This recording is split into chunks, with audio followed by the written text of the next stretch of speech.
Whatto chaps, I'm MagicalMike, and recently I've been playing Formula 1 2012. I actually picked this up in 2020, took a break and came back in 2021, again when the world was in pandemic mode and there was an actual virtual F1 league instead, which got a few personalities in to play against real drivers, and I figured I'd have another go at the genre. I took another huge break and just picked it up after 3 years later to grab the rest of the achievements that I was missing, and now it's time to have a chat about it. If you like the sound of that sort of thing, I'm a variety gaming channel at this point, and there's loads of videos of this sort on that channel.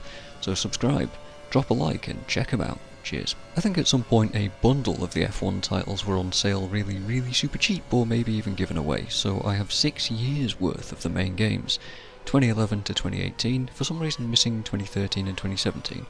So why did I pick up the second oldest one? Well, I didn't originally. I played about an hour of 2011, realised it had no Steam achievements, and then just swapped to 2012 because I'm a sucker for those achievements.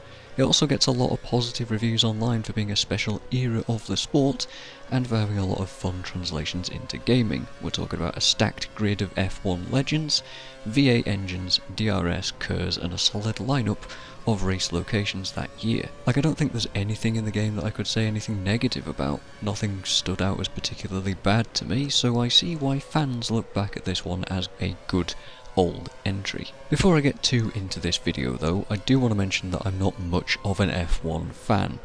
I don't really follow the sport. Most of my knowledge or nostalgia for it comes from the late 90s to early 2000s, when Schumacher was driving for Ferrari with Barrichello against the likes of Coulthard and Hakkinen in their McLarens.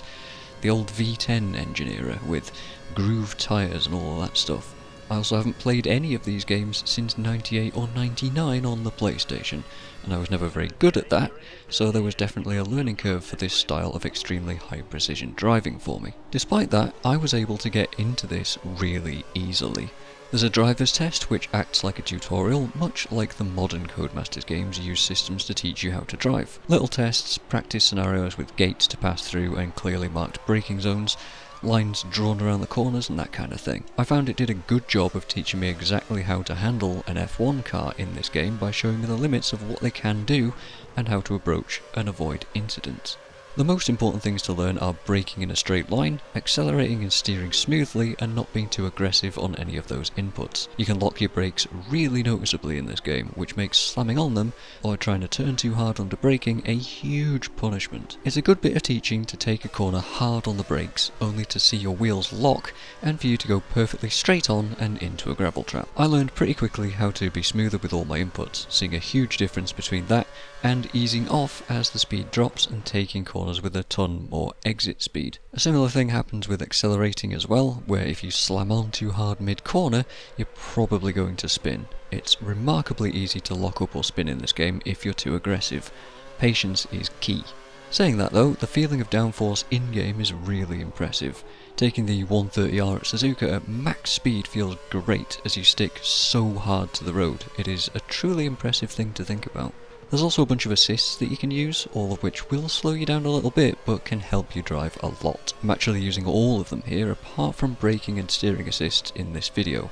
I like having the racing line on anyway, but I also like being a bit more reckless with traction control on.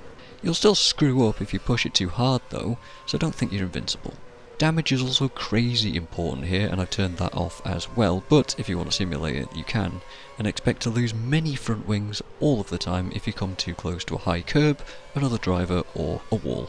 Losing a wing is basically a race loss too, so I found that a bit tedious and chose not to simulate it. In most of the games I'm fine with all of that stuff, but the career mode here has really long races, and I didn't feel like losing so much real life time to a botched overtake or some weird AI stuff. Speaking of modes, we've got a few. We've got Quick Race, Career, Time Trial, Time Attack, Season Challenge, and 7 Champion Challenge scenarios. Time Trial is just like a free practice session, solo you versus the clock. Time Attack pits you against a ghost of varying difficulties to beat, which also serves as a way to learn a few tracks. Sadly, there are only 6 of these, so you can't learn every track this way, but they're pretty challenging and took me a good 20 laps or so to get the golds on each. Quick Race, of course, just lets you do a one-shot race of your choice with whichever settings that you like, and these are what I've been showing in this video. Champion Challenge puts you in a specific set of scenarios and sets you a goal, beat Lewis Hamilton in changing wet conditions, or fly back through the field after a safety car is button, fend off Alonso at Monza, and a few more, totaling 7 scenarios. First and second looks to be on the cards for Red Bull, but it's too tight to predict which of Red Bull's drivers will actually win this race. Vettel crosses the line, and now his teammate in hot pursuit.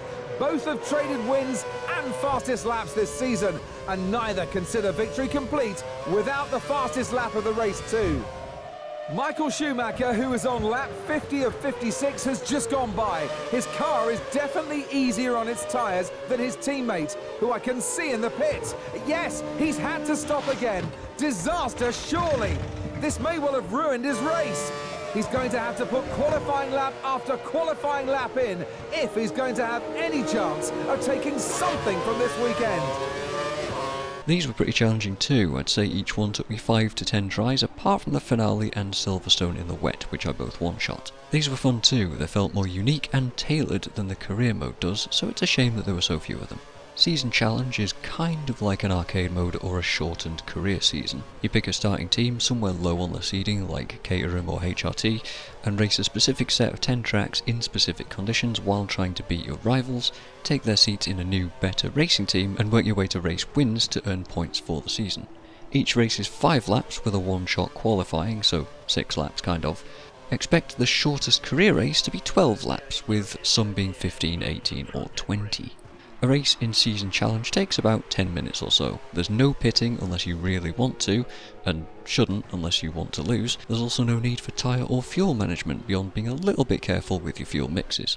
Pretty much just pick a good quick setup, explained usually quite well by the track blurb during quali, and off you go. I think this is an okay game mode if you want a full season experience without having to commit 3 or 4 times much more time to it. But career is easily the main event. You pick a starting, usually a lower seeded team just like the challenge, and work your way through a much longer series of a similar feel. You get a little bit of team management to play with, you get to set up your car with much more precision if you want to. The race weekends can accommodate practice sessions, multiple qualifying sessions, and a race length from 25% of a real life one, all the way to a full 100% length simulation. You know, if you really wanted to drive around Monza for like 2 hours, you absolute madman. Seriously, I have no idea why you'd want to do that. 25% length is already a 20 to 30 minute race, which is more than enough in my opinion. Sometimes even threatening to outstay its welcome. To begin with, it's all about setting expectations with your team and making the most out of your not McLaren tech. If you consistently make your objectives though, you'll get offers to join other teams eventually. So while you can't start in a Ferrari, you can grab a Toro Rosso and do your best.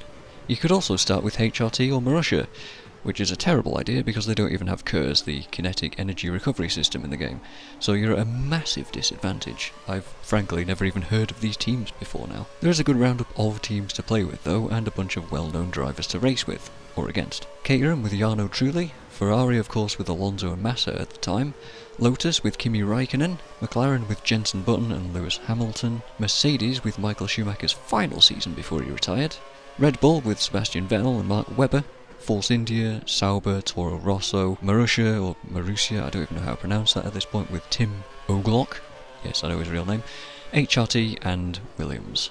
Some of these guys are still even driving around today too. You'll also be pitting for multiple sets of tyres per race, either because of tyre wear, weather changes, or because of FIA regulations. The dynamic weather in the game is actually something you can observe changing in the skybox, so watching a bunch of grey clouds roll in can be a good signal that rain's on the way. Changing your tyres at the optimal time is super important too, because you'll have next to no grip and be losing multiple seconds per lap if you don't get the timing right. Wet weather races are crazy cool to experience as well. With the insane amount of spray kicking up, it's such an intense challenge to be racing so closely to other cars while you can barely see the road ahead of you. Fiddling with the fuel mix is another fun little strategy thing to do mid-race as well. Fuel saving and spending at the right times to chase down lap times or to defend is a lot of what modern F1 is in real life. You can also do the same with KERS, choosing when to spend it to maximise top speeds or find a spot to overtake with it. Your battery gets refilled on crossing the start-finish line, so it's quite different to the modern hybrids and ERS. DRS is the same though, giving you opportunities in specific areas per track to lower a section of your wing to reduce drag and go a ton faster. It's basically just an overtaking opportunity thing, and to make races more exciting to watch, if you're within a second of the next driver. This stuff makes racing a lot more dynamic, having to strategize a bunch of systems throughout the race, both long and short term, and they can have all kinds of impacts on your results. More long-term stuff, like research and development outside of the racing, for better parts on the cars, also will happen, but weirdly, you only get the progress on these if you do long race weekends, which I only found out after missing out on that for 2 whole seasons, because it wasn't explained super well. The AI in the game can vary from absolutely godlike to surprisingly stupid. Higher difficulties make them extremely hard to overtake, hitting insane lap times consistently. Sometimes though, they can just outright block you or weave and not get punished for it. They do a decent job respecting blue flags, but sometimes they'll slam on the brakes after moving out of your way while you're still trying to slipstream them, causing a massive crash. Just stay on your normal line and pick your overtakes properly. Mostly you'll be relying on heavy braking zones anyway, so just be patient for the right timings. If you respect the AI, they will generally respect you too. Almost every track is enjoyable to drive, and some are going to depend on your own opinion. I really like Singapore a lot for its technical turns, but I'm sure the street setting and constant threat of walls makes it a lot less fun for others. Monaco is much the same, but the lack of overtaking spots really hurts it for me. My favourites are Hockenheim, Singapore, Spa, Interlagos, the Hungaroring and Suzuka. I'm much less of a fan of Sepang, Shanghai, Valencia, Yas Marina, I don't know how to pronounce that, and Monza.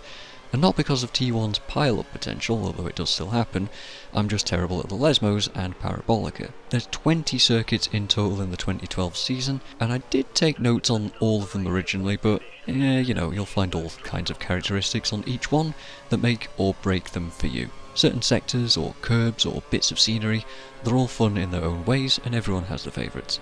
Track limits can be a bit weird sometimes though, and you can make some insane cuts at Hockenheim T1 and at Ascari in Monza. You can also fly full speed into the pit lane and let the auto drive do the rest for you, incurring absolutely no speeding penalties, despite entering at over 100 miles an hour in some cases. Which is funny, but, you know, not very realistic. I'd say the last thing to note are the commentators and your pit chief, who may or may not be Jeff, I can't remember. Jeff isn't very chatty here, with a couple of notes about the weather occasionally, or your gap to drivers in front or behind. Sometimes. There's a lack of personality here that the more modern games seem to have, but you might not really mind, it depends on if you like that sort of stuff. At least you have the sound from your V8s and all the gear chunks and exhaust pops to enjoy. It is nice to hear Crofty and Anthony Davidson in places though, usually before or after races, or doing a drive-through of a racing lap to give you an idea of how to approach each race in career mode. Okay, here we are, a lap of Monza, the fastest track we go to all season. Make sure you get a good balance on this lowest downforce configuration that we run throughout the entire F1 calendar. On the run out the last corner, make sure you get a nice clean exit, DRS open and a boost occurs as well. Look out for the 200 meter board into turn 1. You want to brake just after that because it's ever so easy to lock up the front or the rear end. Right hand, then left. Don't touch those curbs too much. You don't want to upset the balance and lose that traction on the exit as well. It's easy to wheel spin there before coming into the Curva Grande, full throttle, 6, and then up into 7th gear. Now eyes to the bridge in front. Use that as a reference. Get the car over to the right hand side and brake just after the 100 meter board. Don't use too much of the curb, so you want to attack them relatively aggressively because you want to keep that momentum on the run out that corner towards the 2 Lesmos. Nice cambered in corner that helps the balance of the car. Not too much exit curb before the next Lesmo corner comes up at you pretty fast. Now onto this nice winding straight round this left hand corner. It's bumpy here. You feel the force going through your spine as the track compresses. Now up the hill towards the Ascari chicane. Brake and down 3 gears. You want to use all of the left hand curb available to open up the right. Hug the inside corner, flick the car to the left and look to the right hand side. Use that extra piece of tarmac to help carry the momentum down towards the Parabolica. Now ease the car over to the left hand side. You can use this piece of concrete as a reference where to brake before this brilliant corner, the Parabolica. The car often understeers here mid-corner, but you can help that out by using the DRS, opening up that rear wing. That helps the balance and sends you on your way to finish the lap here in Monza. Unfortunately, they're not used quite so often as Murray Walker was in the old PS1 games. His dynamic commentary is a huge reason why those are well loved, and it'd be amazing to hear that style of reactive audio return in the future. Come on, Codemasters. And there you go. Unfortunately, F1 2012 is no longer available on Steam, but it could pop up somewhere at some point, so if you're interested, keep your eyes out. I managed to get all but the online achievements, some hard, some not so, and I'd consider myself pretty average to reasonably okay at these kind of games, so it's pretty approachable overall. I'd recommend it if you're into the idea of high intensity downforce based racing. I had fun, and hopefully this video was somewhat interesting to listen to. So cheers for watching.